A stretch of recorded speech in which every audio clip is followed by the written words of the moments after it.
For the first time ever and only on 5, reporter Carolyn Costello and our KTLA cameras were allowed on the inside of the Orange County Jail to expose what life is really like behind bars.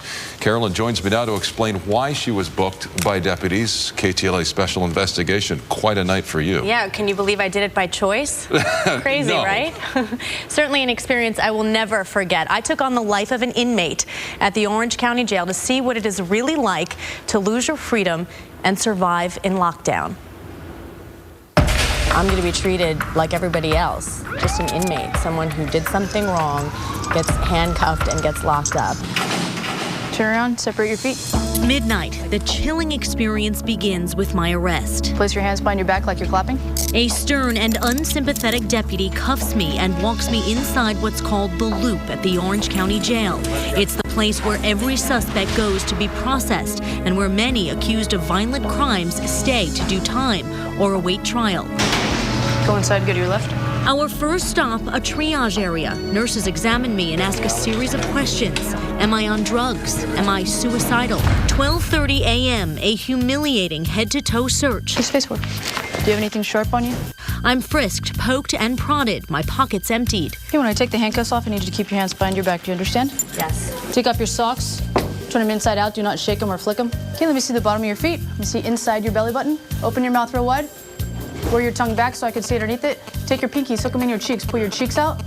Go all the way around the front and top of your teeth so I can see your upper gums. Make a right, go inside that open cell and have a seat. You can get dressed in there. 1 a.m. I am left to sit inside my small cement cell. With only a sink and a toilet, I am locked up like a caged animal. Right now I feel very cold and very, very alone. Like I want to be anywhere but here.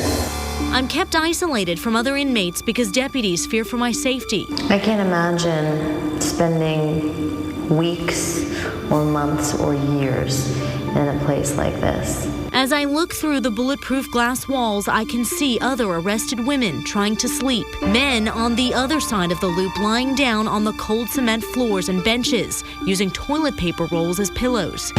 3 a.m., women still arriving, some of them in their 50s. Others don't look a day over 18. After a couple of grueling hours, somehow I doze off. All right, Costello, go ahead and stand up for me and put your hands behind your back. But it's time to get fingerprinted. Look straight ahead of the camera. Take my mugshot, then head to the shower room. 7.5. There, I change into my jailhouse uniform, where my transformation into an inmate is almost complete. It's been 5 or 6 hours now that I've been in here, losing track of time. I feel really cold and really just alone, and you feel very ignored. It's definitely a different world in here. Breakfast time. A deputy drops off my food.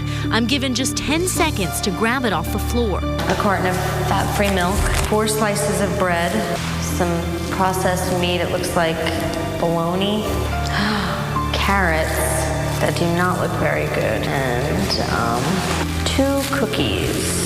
6:30 a.m. I almost can't take it anymore. I'm hungry, cold, exhausted, but I am far from being a free woman. Could it happen to you? Well, my time behind bars does not end there. Tomorrow night, we have part 2 at 10 o'clock. I'm sentenced to work with other inmates, interact with them. I got the opportunity to interview these women and hear many of their compelling stories. Again, more unprecedented access to what you could face if you're ever pulled over for a DUI or arrested for some other illegal mistake. And we see it happen all the time here in Hollywood. Wow. And they didn't give you any breaks? No breaks, no special treatment. Wow. It was More to rough. come. It was rough. Cold. Very cold. That was the worst part of it. You're freezing. It's hard to sleep. Okay, we'll see you tomorrow night, Carolyn. Thank you. Still to come here.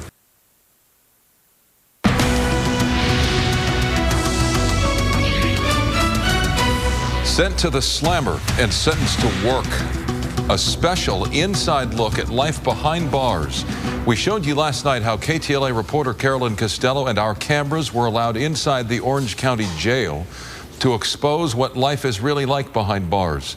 Carolyn joins us now once again with part 2 of this eye-opening special report. Hi, Carolyn. Hi. Yeah, it was very eye-opening indeed. It certainly was. In part 1 of our series, you saw me spend the night in jail. It was uncomfortable, it was cold, at times degrading, and very lonely.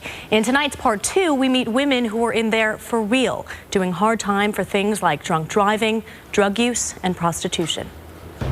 Jail's not fun. Excuse my expression, but it's hell.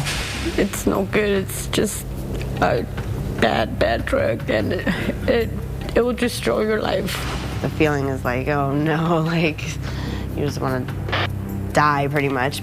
Mothers, grandmothers, even young girls not yet 21, locked up, doing hard time. I just miss being outside. I miss feeling emotion. I miss, being able to do what I want to do. Being in here, you're locked and you can't do anything.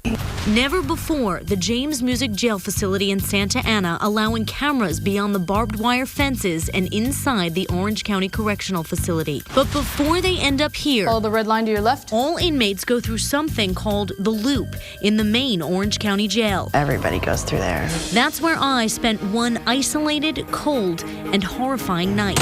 It was the first time ever a reporter was allowed such intimate access to inmates. After sleepless hours in the confined and concrete cell, I was moved to music. This is like Disneyland compared to over there. This is like a lot nicer. The deputies are nicer. The food is better. 2-man cells, 22-hour lockdown over there. Here it's like we get day room a lot, depending on our behavior. We get TV, we get movies. So we just get like kind of special privileges over here.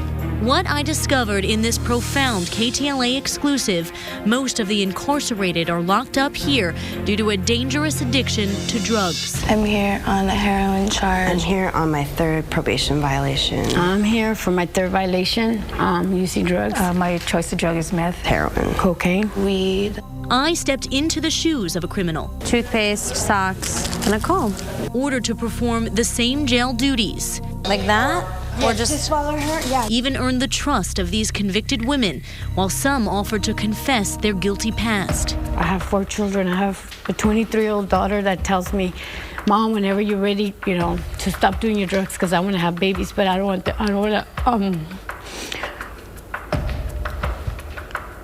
my baby to have an addict, Grandma. I pretty much started using heroin because I was trying to run away from my problems. I started off smoking it, then I went to shooting it. And then it's hard. Once you go to shooting it, you just get addicted to it. You can't go back. They are sent to this place as punishment, but it's here where many get clean and gain perspective. And now that I'm sober, I feel much better. It's one day at a time. Well, I haven't been using for 420 days, and the difference is I see my life a lot clearer. I want to go and do a sober living house. I want to go get a job. A place where many who've been hopeless find new hope. I see things more beautiful. I have a different way of talking, different way of approaching people. And I want to do something to help others, and that's what I've been doing. I want to give back what has been given to me, be of service. And there really was a sense of hope in that facility that none of us expected. The women I met at Music are really good-hearted people. They've just made some critical mistakes in their lives. We really got a sense from their stories of how hard it is to break addiction. Many of the women get clean in jail. They get their heads clear. The hard part is when they get out, resisting the temptation to use drugs again. And for many of these women, it's their 4th, 5th, 6th time in there. But they do still have hope that this time will be different. Well, first of all, thank you for enduring what you did to bring us the story. Quite a story. You had to have a set of expectations going in. What surprised you the most that you didn't expect? What surprised me the most were the women that I met. I was nervous to meet them. I thought they were going to reject me, and they were so nice and welcoming, and they wanted to share their stories. That was at Music, a lower security jail. The first jail I went to met my expectations. It was miserable. I was unhappy, and after 6.5 hours in that cell, I felt like an inmate. I felt angry. I felt irritable. Yeah. I wasn't Cold happy. and unwelcoming by design. Yeah. Carolyn, thank you. Still to come here on the news at 10, the